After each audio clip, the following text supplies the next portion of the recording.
నమస్తే friends, welcome to Makar TV Telugu. ఈ వీడియోలో మనం శ్రీ క్రోధినామ సంవత్సర 2024-2025 వృషభ రాశి ఫలితాల గురించి తెలుసుకుందాం.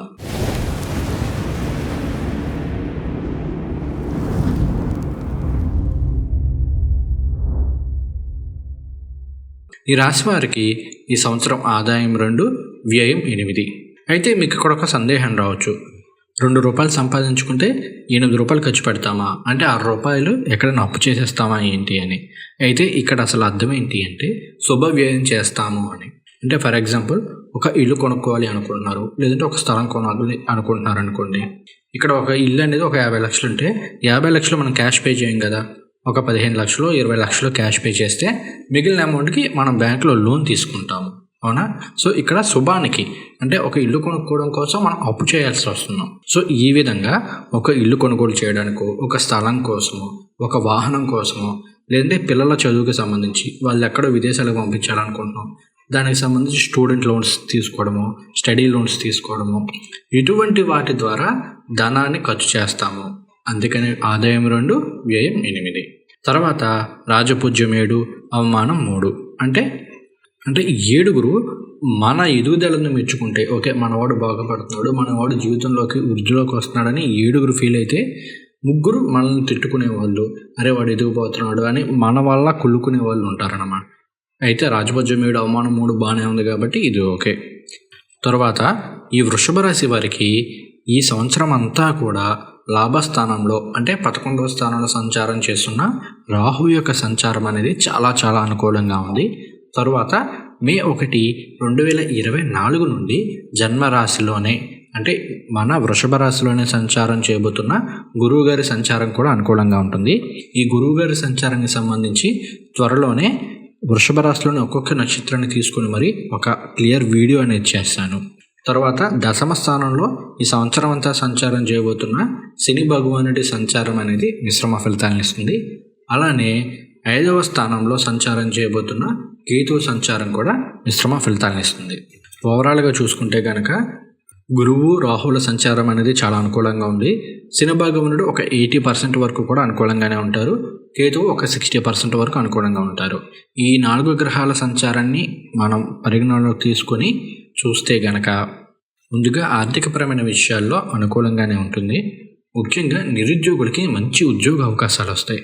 అది కూడా మీరు ఎప్పటి నుంచో ఎదురు చూస్తున్న ఉద్యోగం, మీకు నచ్చిన ఉద్యోగం అనేది వచ్చే అవకాశాలు అయితే ఉన్నాయి.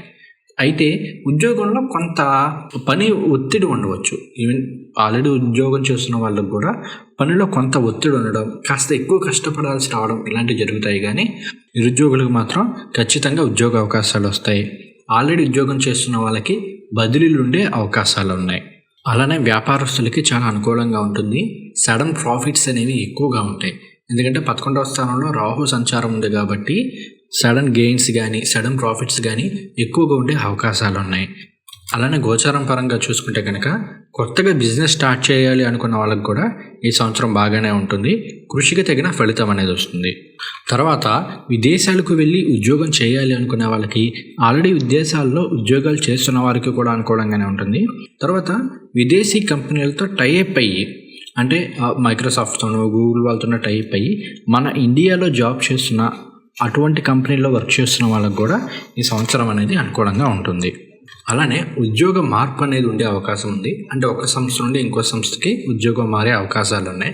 తర్వాత కాంట్రాక్ట్ ఉద్యోగులకి పర్మనెంట్ అయ్యే అవకాశాలు కూడా ఉన్నాయి. తర్వాత దశమ స్థానంలో శని భగవానుడి సంచారం వలన ఏంటి అంటే కార్మికులకి, ముఖ్యంగా చేతి వృత్తిదారులు వీళ్ళందరికీ కూడా ఈ సంవత్సరం అనేది అనుకూలంగానే ఉంటుంది. తర్వాత ఆయిల్ వ్యాపారస్తులకు కూడా ఈ సంవత్సరం అనేది శని భగవానుడి అనుగ్రహం వలన అనుకూలమైన ఫలితాలు ఉంటాయి. తర్వాత హోల్సేల్ రిటైల్ వ్యాపారస్తులకి ఏంటి అంటే ఇంతకుముందు చెప్పినట్లు సడన్ ప్రాఫిట్స్ అనేవి ఎక్కువగా వచ్చే అవకాశాలు అయితే ఉన్నాయి. ఈవెన్ ఎక్స్పెక్టెడ్ కన్నా కూడా ఎక్కువ ప్రాఫిట్స్ వచ్చే అవకాశాలు అయితే ఉన్నాయి. తర్వాత రియల్ ఎస్టేట్ వ్యాపారులకు కానీ కన్స్ట్రక్షన్ వ్యాపారంలో ఉన్న వాళ్ళకి సామాన్యమైన ఫలితాలు ఉంటాయని చెప్పుకోవచ్చు. తర్వాత క్రియేటివ్ రంగాల్లో ఉన్న వాళ్ళకి, కళాకారులకి, ఆర్టిస్టులకి వీళ్ళందరికీ కూడా ఈ సంవత్సరం అనుకూలంగానే ఉంటుంది. ముఖ్యంగా ఏంటి అంటే మీకు మంచి పాపులారిటీ అనేది వస్తుంది. సొసైటీలో మీకంటూ మంచి గుర్తింపు వస్తుంది. అలానే అవకాశాలు కూడా బాగానే ఉంటాయి. అందులోనూ మరీ ముఖ్యంగా టెక్నీషియన్స్కి, అంటే కెమెరామ్యాన్లు కావచ్చు, వీడియో ఎడిటర్లు కావచ్చు, లేదంటే గ్రాఫిక్ డిజైనర్లు కావచ్చు, అలానే మ్యూజిక్కి సంబంధించి టెక్నీషియన్స్కి మాత్రం చాలా అనుకూలంగా ఉంటుంది. అలానే ఆర్టిస్టులు, డైరెక్టర్లు వీళ్ళకి మాత్రం కొంత అవకాశాలు తక్కువ ఉండే అవకాశం ఉంది. తర్వాత చేపలు, రొయ్యలు పెంచే వాళ్ళకి కాస్త మిశ్రమ ఫలితాలు ఉంటాయి. నష్టాలు తక్కువ, లాభాలు ఎక్కువగా ఉండే అవకాశం అనేది ఎక్కువగా ఉంది. అలానే వృషభ రాశిలో ఉన్న ఉపాధ్యాయ వృత్తిలో ఉన్న వాళ్ళందరికీ కూడా ఈ సంవత్సరం అనేది బాగానే ఉంటుంది, చాలా అనుకూలంగా ఉంటుందని చెప్పుకోవచ్చు. అలానే ముఖ్యంగా లాభస్థానంలో రాహు సంచారం చేస్తూ ఉన్నారు కాబట్టి వృషభ రాశిలో ఉన్న అన్ని రంగాల వారికి మాత్రం మంచి లాభదాయకమైన ఫలితాలు ఉంటాయి. సడన్ గెయిన్స్ వచ్చే అవకాశాలు ఉన్నాయి, సడన్ ప్రాఫిట్స్ వచ్చే అవకాశాలు ఉన్నాయి. ఎక్స్పెక్టెడ్ కన్నా ఎక్కువ ప్రాఫిట్స్ వచ్చే అవకాశాలు అయితే ఖచ్చితంగా కనిపిస్తున్నాయి. అయితే ఈ సంవత్సరం మాత్రం స్టాక్ మార్కెట్లో ట్రేడింగ్ చేసే వాళ్ళు మాత్రం కొంత జాగ్రత్తగా ఉండండి. ఎందుకంటే స్టాక్ మార్కెట్లో ట్రేడింగ్కి సంబంధించిన విషయాల్లో లాభాల కన్నా నష్టాలు ఎక్కువగా వచ్చే అవకాశాలు ఉన్నాయి. అలానే ఎవరైతే ఈ ఫైనాన్స్ సెక్టార్కి సంబంధించి ఫైనాన్స్ బిజినెస్లో ఉంటారో, అంటే వడ్డీ వ్యాపారస్తులు కావచ్చు, వీళ్ళు కూడా డబ్బులు ఇచ్చే ముందు 1కి 4 సార్లు ఆలోచించి మనం కరెక్ట్ వాళ్ళకి ఇస్తున్నామా లేదా అనేది కూడా చూసుకుని అప్పుడు ఫైనాన్స్ వ్యాపారం చేయడం అనేది ఉత్తమం. తర్వాత విద్యార్థులకు చూసుకుంటే కనుక జన్మరాశిలో గురువు గారు సంచారం చేస్తూ ఉండడం, ఆయన 5వ దృష్టితో కన్యా రాశిని చూడడం, అలానే 9వ దృష్టితో మకర రాశిని చూస్తూ ఉంటారు కాబట్టి 5, 9 స్థానాలు అనేవి విద్యకు సంబంధించిన స్థానాలు అవుతాయి కాబట్టి విద్యార్థులకి అనుకూలంగా ఉంటుందని చెప్పుకోవచ్చు. మంచి మార్కులతోటి పరీక్షల్లో ఉత్తీర్ణులు అవుతారు. అలానే మీరు కోరుకున్న క్యాంపసెస్లోనూ, మీరు కోరుకున్న కోర్సుల్లోనూ మీకు ప్రవేశాలు అయితే లభిస్తాయి. కాకపోతే ఏంటి అంటే విద్యార్థులు కొంచెం కష్టపడాలి. ఎందుకంటే సరైన ఎఫర్ట్స్ పెట్టకపోతే మాత్రం సరైన అనుకున్న ఫలితాలను పొందలేరు కాబట్టి ఖచ్చితంగా ఎఫర్ట్స్ పెట్టండి. ఖచ్చితంగా మంచి మార్కులతోటి మీరు ఎక్స్పెక్ట్ చేసిన దానికన్నా మంచి మార్కులతోటి పాస్ అవుతారు. అలానే విదేశాలకు వెళ్ళి చదువుకోవాలి అనుకునే వాళ్ళకి కూడా ఈ సంవత్సరం చాలా అనుకూలంగా ఉంది. ముఖ్యంగా రాహు సంచారం అనుకూలంగా ఉంది కాబట్టి రాహు దూర ప్రాంతాలు వీటిని తెలియజేస్తారు కాబట్టి ఖచ్చితంగా విదేశాలకు వెళ్ళి చదువుకోవాలి అనుకునే వాళ్ళకి మాత్రం మంచి శుభ ఫలితాలు ఉంటాయని చెప్పుకోవచ్చు. తర్వాత వృషభ రాశిలో సంచారం చేస్తున్న గురువు గారు ఆయన 7వ దృష్టితోటి వృశ్చిక రాశిని చూస్తారు. అది వృషభ రాశి వారికి 7వ స్థానమే అవుతుంది. 7 అంటే కళత్ర స్థానం, అంటే జీవిత భాగస్వామి గురించి, అలానే వైవాహిక జీవితం గురించి తెలియజేస్తుంది. ఈ స్థానాన్ని వివాహానికి కారకులైన గురువు గారే వీక్షిస్తున్నారు కాబట్టి ఖచ్చితంగా వివాహం కాని వారికి మంచి వివాహ సంబంధాలు అనేవి వస్తాయి. అలానే గతంలో వివాహం అయ్యి భార్యాభర్తల మధ్య ఏదైనా చిన్నపాటి గొడవలతోటి దూరంగా ఉంటున్న వాళ్ళకు కూడా మళ్ళీ దగ్గరయ్యే అవకాశాలు అయితే కనిపిస్తూ ఉన్నాయి. తర్వాత గురువు గారు ఆయన 5వ దృష్టితోటి కన్యా రాశిని చూస్తారు. అది వృషభ రాశి వారికి 5వ స్థానం అవుతుంది. 5 అంటే సంతాన స్థానం కూడా అవుతుంది కాబట్టి ఇక్కడ సంతానాన్ని ఇచ్చేదే గురువు గారు, ఆయనే 5వ స్థానాన్ని చూస్తూ ఉన్నారు కాబట్టి సంతానం లేని వారికి కూడా సంతానం కలిగే అవకాశాలు ఉన్నాయి. మీరు ఎప్పటి నుంచో సంతానం కోసం ఎదురు చూస్తూ IVF కానీ ఇలాంటివి ట్రై చేస్తున్న వాళ్ళకి కూడా ఈ సంవత్సరంలో గోచార పరంగా సక్సెస్ అయ్యే అవకాశాలు అనేవి చాలా ఎక్కువగా కనిపిస్తున్నాయి. అలానే ఇప్పటికే సంతానం ఉన్న వాళ్ళకి మంచి వృద్ధిలోకి వస్తారు. విద్యార్థులైతే కనుక వాళ్ళకి కూడా మంచి విద్య అనేది వస్తుంది. తర్వాత గురువు గారి జన్మరాశి సంచారం వలన ఏమిటి అంటే సొంతంగా ఒక ఇల్లు కొనుక్కోవాలి, సొంతంగా స్థలం కొనుక్కోవాలి, సొంతంగా వాహనం కొనుగోలు చేయాలి అన్న ఆలోచనలు అనేవి వస్తాయి. ఆర్థిక పరిస్థితులను బట్టి వాటిని కొనుగోలు చేసే అవకాశాలు కూడా ఉన్నాయి. ఇంతకుముందు వీడియో స్టార్టింగ్లోనే చెప్పుకున్నట్లు లోన్లు తీసుకుని, అప్పులు తీసుకుని అయినా సరే సొంతంగా ఒక ఇల్లు కొనుక్కుంటారు, లేదంటే ఒక సొంతంగా స్థలం కొనుక్కుంటారు, అలానే వాహనాలు కొనుగోలు చేస్తారు.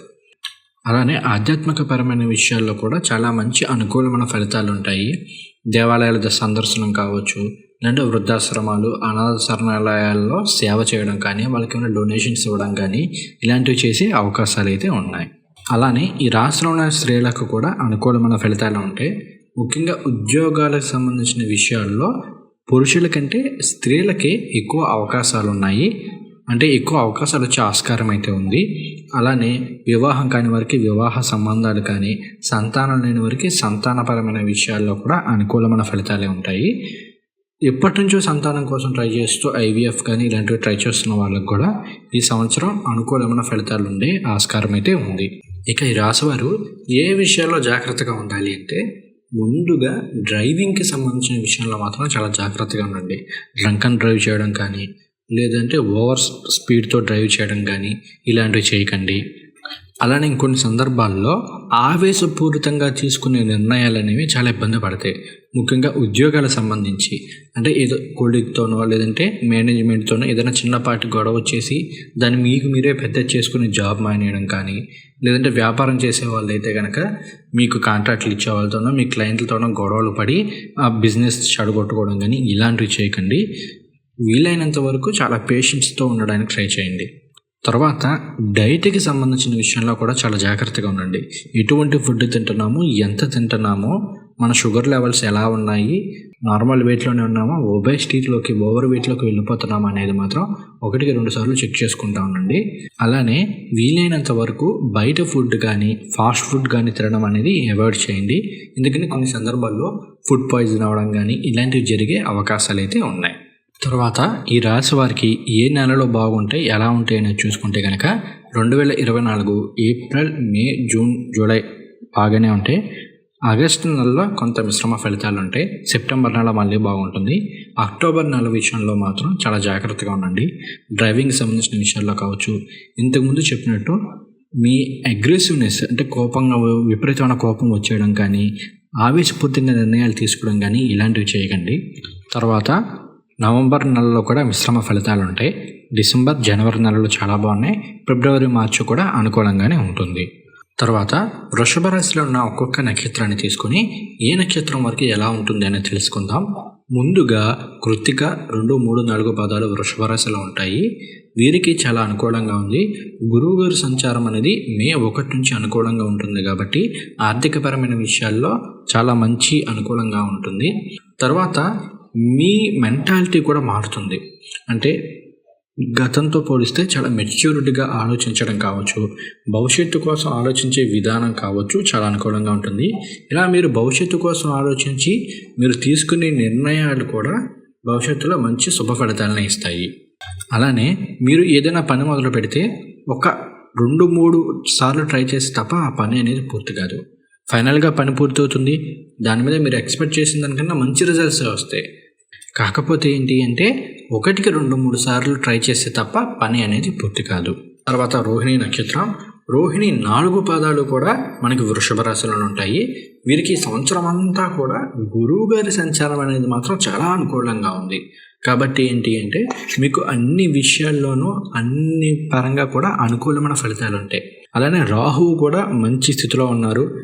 ఆయన రేవతి నక్షత్రంలో సంచారం చేయడం అనేది సాధన తారవుతుంది.